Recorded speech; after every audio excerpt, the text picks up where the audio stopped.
This is Radio Now 95.3 FM. Come for the news, stay for informed conversations. The federal government has secured a deal for $2.2 billion, a loan from the World Bank at a 1% interest rate with a 10-year moratorium. The deal was announced by Wale Edun, the Minister of Finance and Coordinating Minister of the Economy, who was speaking at the end of Nigeria's activities at the World Bank IMF spring meetings in the US.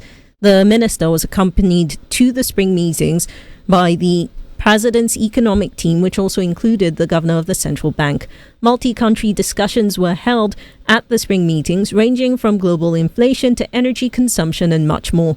For a better sense of these deliberations, I spoke with Desmond Okon, head of the business desk at the Cable. Mr. Okon, who joined me from Washington, D.C., begins by highlighting the important issues that were discussed at the meeting.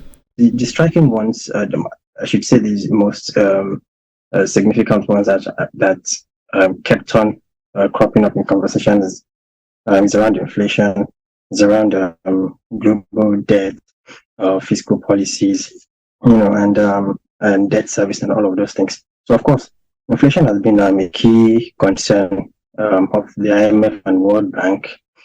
Just looking at different countries and how they are coping with inflation, Ghana, China, Japan's currency dropping, all of those things. I mean, in Nigeria, of course, we know what we are going through in Nigeria. Global debt is also, like I said, a very huge concern. IMF getting concerned that countries are incurring huge debt and also spending so much on servicing those debts. So one of the quotes. Let me just read out a quote from Kristalina Georgieva. That's the IMF president, and just a concern about the fiscal capacity of government. So she says fiscal capacity is exhausted in most countries and is dangerous. In a world where crises keep coming, countries must urgently build fiscal resilience to be prepared for the next shock. So, of course, we're talking about while there seems to be some sort of recovery now, there are likely going to be some other economic shocks, especially in the area of debt, where countries now spend up to 93% of their GDP on interest payments. In the line of debt, so the G24 was also asking for concessional financing, to help low-income economies withstand economic meltdown. And then also energy. We saw that the World Bank and the African Development Bank recently just struck a partnership at the conference, sort of help at least 300 million Africans access energy. The current data says that at least 600 million people are lacking access to energy. So these two institutions have decided to come together to fix energy, which of course, if it's done, it's going to have a ripple effects in terms of job creation, economic development in Africa. With the struggle to tame inflation and the issues with ballooning debt, some countries and organizations have called for fairer policies from the World Bank and the IMF, including lower interest rates. To what extent was this a conversation, particularly with the G24, either as a group or individually?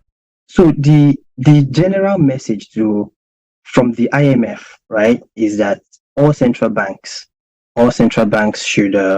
should ensure that they do everything possible to do everything possible to ensure that inflation returns to target levels, right? And interestingly, despite Nigeria's continued rising inflation, the World Bank says that inflation is going to drop for Nigeria this year to 26%. They further projected few more declines, I think, to 23% and also 18% or so. And then the global decline, according to World Bank, is going to drop from 2.8% to 2.4% at the end of 2025. And then for Nigeria, the Nigerian projection says 26% this year. And if the Central Bank of Nigeria continues to tighten monetary policies, it's going to further decline to 23% next year and then to 18% next year. So in terms of inflation for Nigeria, there's a positive outlook. And this positive outlook is essentially tied to the activities of the federal government, what the central bank is going to do with its monetary policy tools. We don't know how possible that's going to be, given that the other factors are still at play. The federal government is yet to solve its inflation, its insecurity problem. Logistics is still a problem. Connectivity from one location to another is still a problem, and a host of other issues. The first subsidy is still in existence. So it will be interesting to see how that plays out with IMF's projection and the central bank's activities. And of course, while the G20 the G20 has always been, the G24 has always been an advocate of more like some sort of debt relief for countries. And Ghana is an example, right? Because of that indebtedness, I think they'll be seeking some sort of debt relief. What were some of the sticking points in the final day of the meetings? I think that we should expect to see more commitments being made by key stakeholders, probably who, for instance, the G20 had a meeting before they came out and made the demand for concessionary funding, and also, just developmental issues around Africa.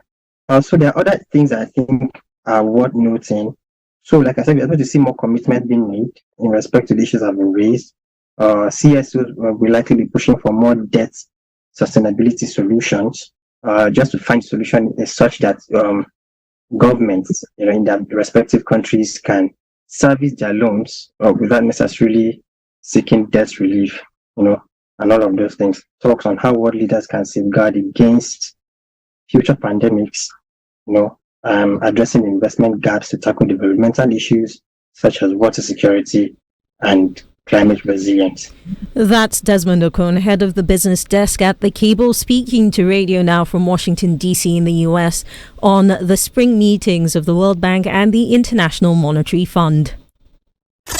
This is Radio Now 95.3 FM. Come for the news, stay for informed conversations.